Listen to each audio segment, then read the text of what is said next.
ने ये जो इत्माम किया है, ये तमाम पंजाब के मुख्तलिफ शहरों में हमने किए हैं और हम इस पे आपका शुक्रिया अदा करते हैं। मैं शाबाश कहता हूँ पार्टी को। पाकिस्तान पीपल्स पार्टी जिंदाबाद।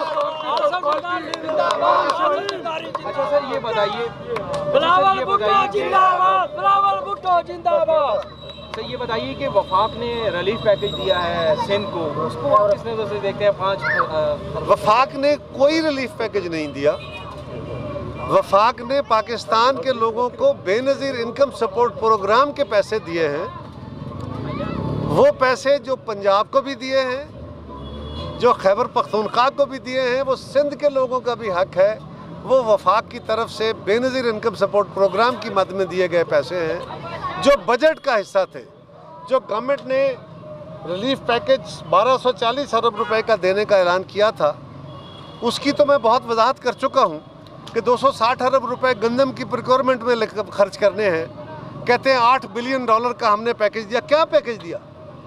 हर साल आप गंदम खरीदते हैं और गंदम खरीदने के बाद उसको स्टोर करते हैं, उसके बाद फ्लोर मिलों वालों को गंदम बेच के पैसे वापस ले लेते हैं। तो उसमें गवर्नमेंट का क्या खर्चा होता है सिवाय इसके कि आप बैंकों से कर्ज लेते हैं। इसी तरह अगर ताजरों के, अगर कारोबारी बिरादरी के, एक्सपोर्टर्स का टैक्स रिफंड है जो गवर्नमेंट ने एडवांस में ले रखा है 250 अरब का और वो वेरीफाइड है, उसमें से 100 अरब अगर आपने देना है तो वो अपने ऑलरेडी मौजूद टैक्स जो आपके पास पैसा है उसमें से देना है।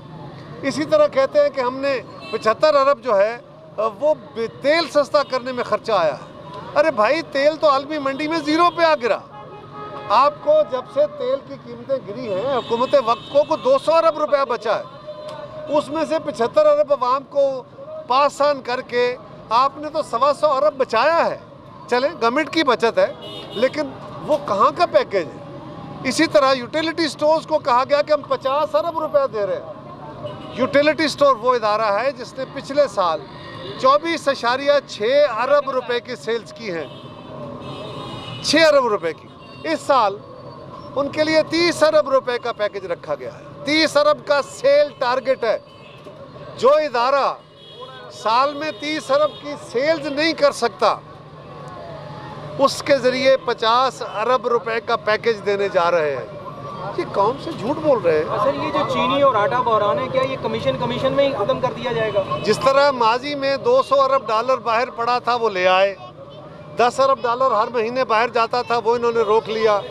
इसी तरह के ये ड्रामे हैं, ये नॉन इश्यूज़ हैं और इन नॉन इश्यूज़ को छेड़ने